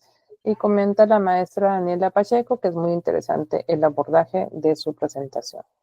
Le agradezco mucho, y bueno, supongo que ya terminamos, ¿verdad? No sé si alguien más tenga alguna otra pregunta o comentario. ¿No? Muy bien. Muy bien, pues muchísimas gracias al doctor Angulo. Le recordamos que la ponencia de 12 a 1 ya fue presentada anticipadamente ante problemas que tuvimos técnicos. Entonces nos veríamos en punto de la 1 para terminar el día de hoy nuestra jornada y continuar el día de mañana. Les agradecemos mucho su paciencia. Espero que puedan conectarse en punto de la 1 para la última conferencia, que es Desigualdades en el acceso a la salud en mujeres embarazadas en Baja California, bases para guiar intervenciones, de la maestra Sara Alcay Méndez de la UC Davis. Entonces esperemos que nos puedan acompañar a la 1 de la tarde. Muchas gracias, maestra, por la invitación. Se me cortó la llamada. Muchas gracias a todos por estar presentes. Gracias, muchas gracias a ti por la información, muy interesante. Gracias.